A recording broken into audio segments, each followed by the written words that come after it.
So, welcome back, Nate Building Maintenance. I'm here today to talk about a Lochinvar boiler for it's an outdoor boiler actually, and it is for a lap pool.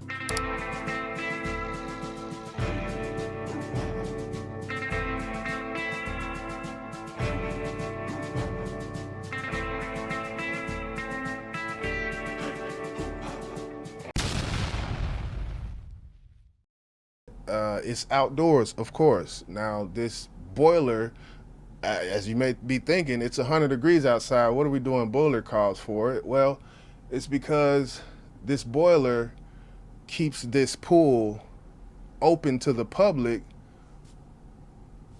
in Texas almost all year because it's open to the public 40 degrees and above. And if you are thinking the same thing I thought when I heard that, it's crazy. People actually swim outdoors in 40 to 45 degree weather. So this is the boiler that allows that. This is a pool heater.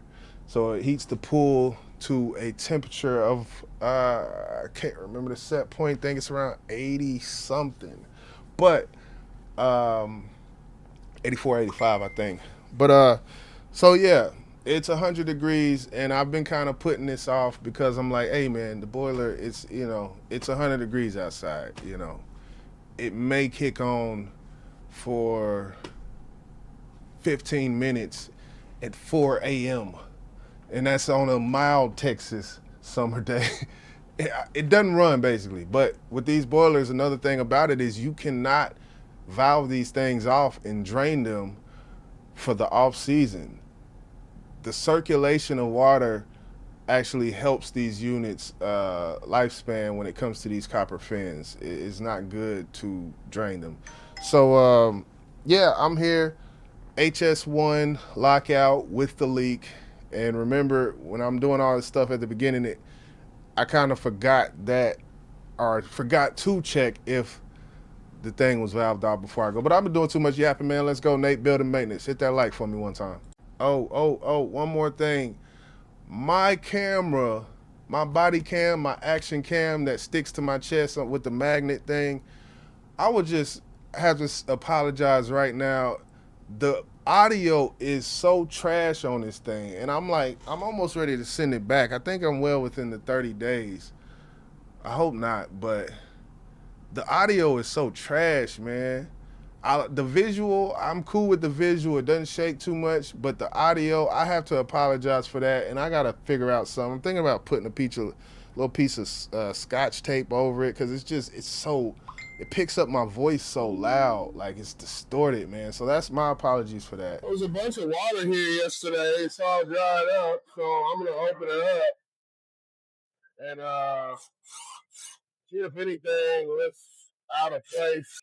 See what things are looking like.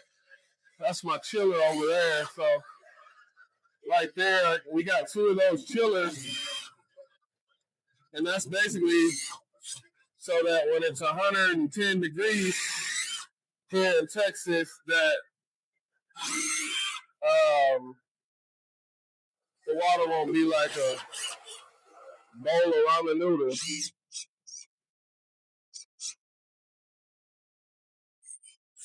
So that's what that's for. So yeah, I think HS1 is the lockout he was saying.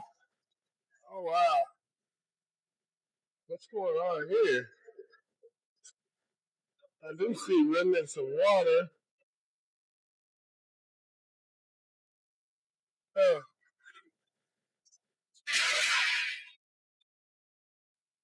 This boiler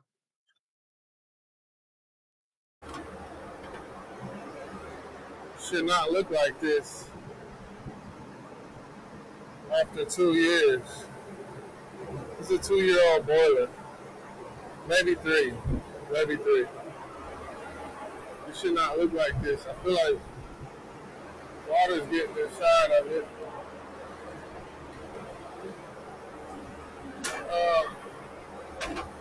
Definitely something's going on.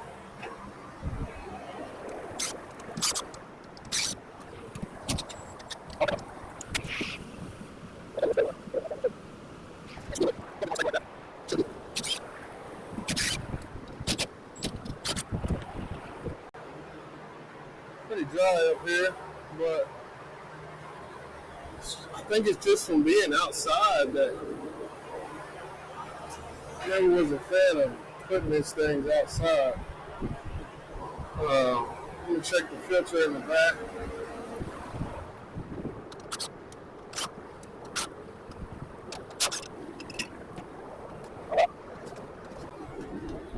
It's not good. Not good at all. Now, this is the correct type of filter. You don't want to use like a MERV 9 or high MERV filter on these because it doesn't allow them to breathe. You will get a lot. I'm not really going to see the condition of this thing until I open it up, in which I will open it up when we get closer to fall. But right now, got a whole building to deal with. And I'm not sure that this is, well, I mean, everything's secure. Got a good gasket there. Missing a screw. Missing a couple screws here.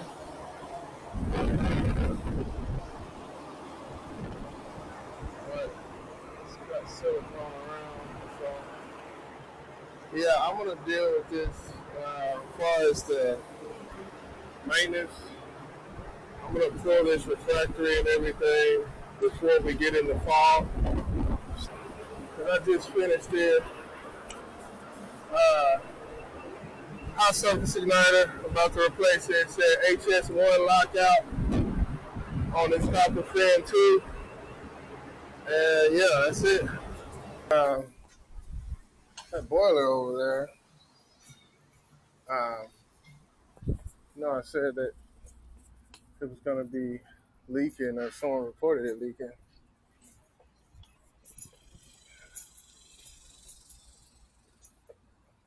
I didn't actually see it leaking when I came up, but then upon further review, it was valved off. So that's why it wasn't leaking. That's why I thought I didn't have a problem. The damn thing was valved off. So I got one of the guys that I'm kind of training right now, labeling all the labeling the manifolds and labeling the burners. We're gonna pull the burners and pull the refractory out to see where that leak's coming from, because it is an active leak, and the only way I can get to it is by pulling that refractory. So I'm going back here to shut the gas valves off. I'm going back here to grab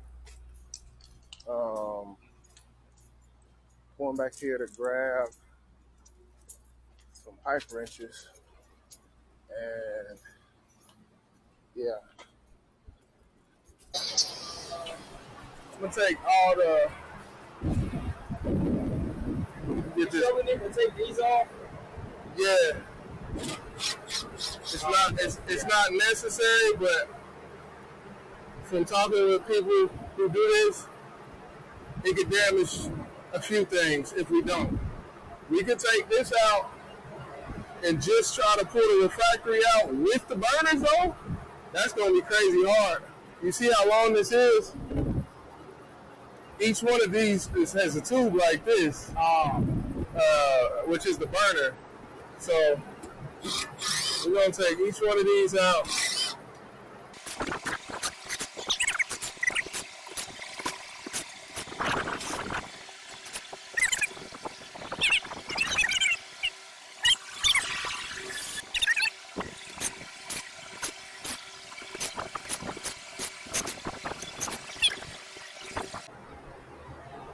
I have my ground there, and I have my ground there. So we put it back, everything is that same.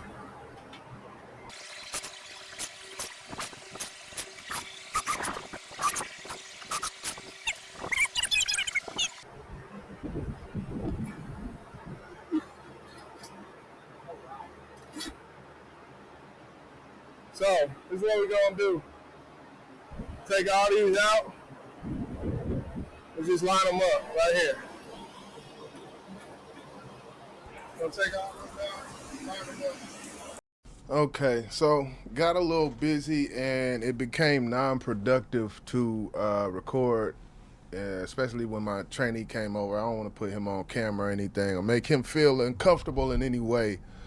So I stopped recording, but right here is a picture of the refractory pulled off, and I've pulled this side panel off now. Right there, when I circled that, that's where the leaking is coming from, right there. But as you know, the way water runs and how things go, it's about the lowest point, basically gravity. So the mind-boggling thing about this is my water. You see right there where I just circled there. That is the inlet or outlet, I can't remember, but there's two of those copper pipes coming in. It goes through the fins and comes out the fins. And right there you have what I think they call it the header, and there's a gasket at some point in between there. Now you hear gasket, you think, oh well, that's the leak right there. It's got to be the gasket. The hard part about it is the water is dripping above where any water comes from. So for it to be the gasket, it's almost like there would have to be a pinhole that's shooting it up and is driving it down this rail and dropping out. It's the craziest thing, and I never figured it out. Um, I'm gonna revisit this probably Sunday when I go back to work. But it's like, if my water's coming in right here, how can my leak be up here? Like, it just didn't make sense to me. And even like you see this fiberglass insulation here, I even pulled some of that back, and it's just sheet metal. Like there's nothing. I didn't see anything. I only pulled back like the right side right here, so I'm actually thinking about pulling all of that stuff out and hoping that that doesn't, far as the insulation, keeping heat in, keeping heat inside of the box. I hope it doesn't mess it up with me pulling it out and putting it back on. But it's like I have to see. I took off this bottom panel where the water comes in, and then I took the above panel off or pulled it back to see, and it's absolutely nothing. It's just a sheet metal, basically. It's a sheet metal box with 5/16 screws. So I'm I'm really at a loss as to how it could be leaking. But the only thing I can think of is the header gasket. Like I just never seen it, and the reason I know it's not like a residual water in the back of the unit and it's trickling out. It's because every time I turn off the valve, down it's downstream, like maybe 15 feet away. We got the butterfly valves that valve it off, and as soon as I shut it off, it immediately stops. So it's at a point where I'm like, okay, I know, I know how water reacts with physics. The shit has to go. The gravity goes down. The water's gonna go to the lowest point always. It's gonna go through however it needs to get there, and that's basically what I gotta figure out with this stuff, man. And here's the other view on the inside, behind the refractory, and it was bone dry. I do see some rusting and remnants, but the insulation, the foam insulation was dry. There was not one single drip inside of here of the unit. It was all like I showed you on the last one, traveling down that screw rail to the front, towards the front of the unit, and dripping out of there. out of the unit in between the seams where the rail where the 5/16 screws were. So I there was nothing on this side. So yeah, let me know in the comment section. I had one guy that was kind of familiar with these, said he'd worked on them in the comment section. Let me know if you're watching, far as what you think. Anybody, any words of advice besides call the boiler tech, which may have to do. I don't know. Man, I think it's something. I think it's something. I've diverted many boiler calls in my short-lived maintenance tech career, I should say. So I'm baffled by it, and being that it's the summertime, it's not an operational type of thing where, hey, people are complaining about this. Nobody's complaining about this. This is a labor of love to a certain extent to me to figure these things out. So any help would be greatly appreciated. Definitely hit that like button. Nate Building Maintenance out.